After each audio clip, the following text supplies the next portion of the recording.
Ciao ragazzi, so what do we have here today? Here we have this beautiful blade which is sub 100 US dollars. Actually this is coming right now at 79 bucks.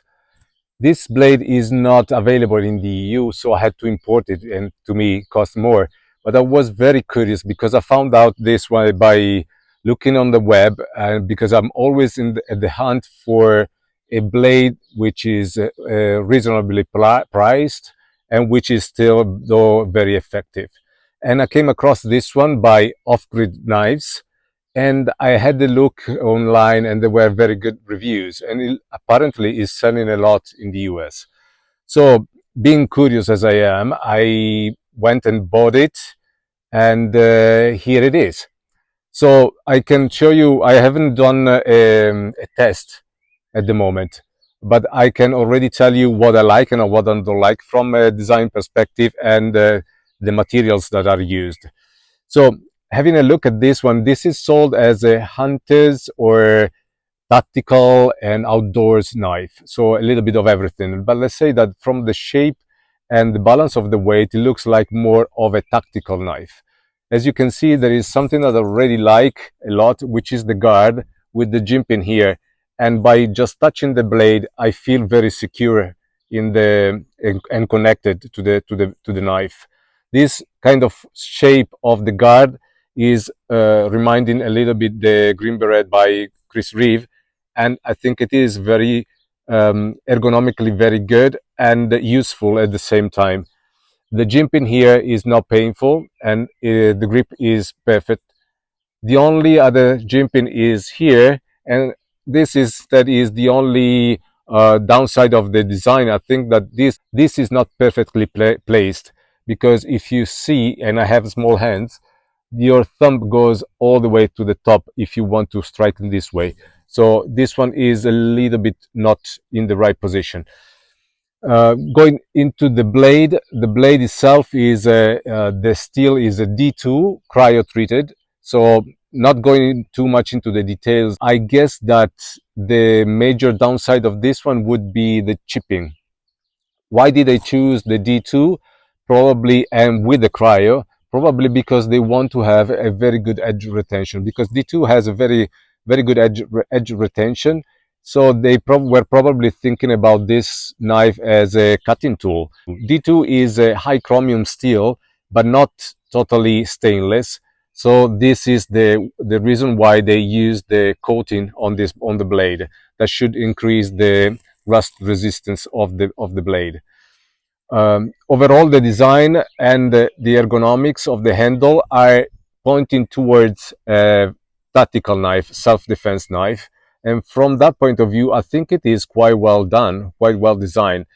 The design is American, but the knife is made in Taiwan. And the fit and finish is quite well. I mean, it's quite good for the price range.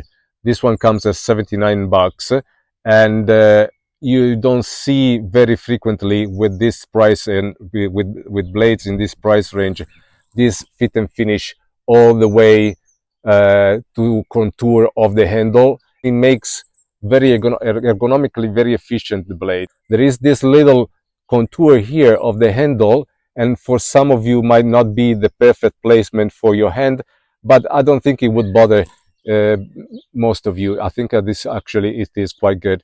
Dimensions, I will give them to you later on, although you can already see the spine of the blade here is thick, but then it becomes very thin here, and this is another feature that points towards a tactical use of this knife. So I guess that batoning and chopping are not the main characteristics of this knife. It's more cutting and the ability to be connected to the blade in when you have to, if you have to use it to strike. And probably even is going to be very good for smaller tasks in the wood, because there is no jimping in the blade, but there is this little curve that makes it very ergonomically very good for this kind of movement with the blade. I think that even if you are into hunting, using the blade with this kind of pinch, I think it is going to be very useful. Going back to the handle for a moment, the G10 is very well contoured, and the grip that is on the handle is very good without being painful. The blade comes out of the box very sharp, and I already tested it by cutting through my magic rope, and it went through it very well. I'm not concerned, I think, with the edge retention with this kind of steel, but we will test the chipping, especially because of, I was forgetting to say this, especially because of the shape of the grinding. So it's a flat grind. The grind starts quite high. The angle of the bevel, of the second bevel, is probably around 20, as is usual. But this kind of geometry of the blade might be even more prone to chipping. So the combination between steel, D2 steel, and the geometry of the blade might make this knife a little bit prone to chipping. We will see anyway. Let's start and have a look at it.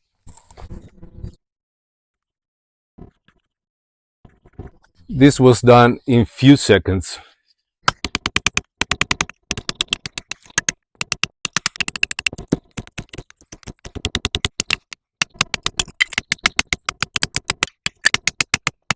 Another test for this blade sees it might be a little bit more brittle is even the ability to withhold strikes and maybe even movements of the blade on this direction. This is even important in case you want to use it as a self-defense knife.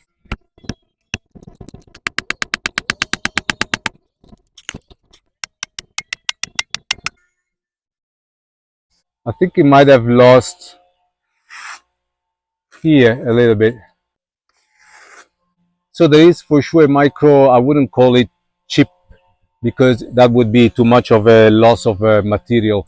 But there is for sure a loss here of cutting abilities. I don't think it is due to wear, but it is due to small loss of material just in the on the bevel here.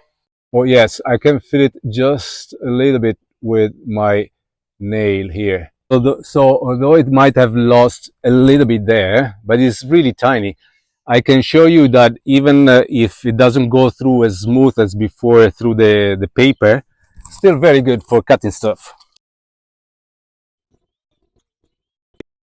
Recap and final considerations. I'm gonna put here all the technical sheets, all the technical details of the blade with the dimensions and everything else. In terms of the thickness, I think it is a little bit misleading what they say because here is much thinner, which it points towards a more of a tactical use of the blade. However, even going through the baton in here, there was no problem whatsoever. And being a full tank that I forgot to tell you before, went through the wood very well. I didn't use, to be honest with you, I didn't use the very thick and wide wood, but I don't think you would use this kind of blade for that kind of wood. The chopping was fantastic. There was no movement of the blade in my hands and no sore spots. Even when I was striking very hard with the tip of the blade, the movement was minimal of the blade in my hand, and the tip is still perfect. Going back to the chopping, no chipping whatsoever. The little thing that was there that you can notice only with the cutting through the paper or with your fingernails, it was still a minor thing, and it was still intact the ability of the blade to cut through rope, paper, food, and everything else. So if we consider that this might be a blade that is perfect for tactical purposes, we can go and have a look. Even the balance of the handle of the blade is more towards the handle, and this is perfect if you want to hold the knife steady into your hands while using it. If you go to the interview with Tommaso Rumici, he explains why it's so important to have the balance of the blade towards your hand, and this is a good feature of this knife. As I was saying, contours are very well done, and fit and finish, I think it is very good. The jimping here, it works without being painful. The jimping here must probably would have been better to be moved a little bit further towards the the back of the knife. As a final consideration, I would say that being so good at almost everything, even if it is more towards the tactical kind of blade, it makes it a very, very good blade for the money. I'm not surprised that it is so popular in the US. And if anybody is asking me for a cheap but good blade, I would recommend this knife without any doubt. Having said that, I say hello to all of you and see you next time. Ciao.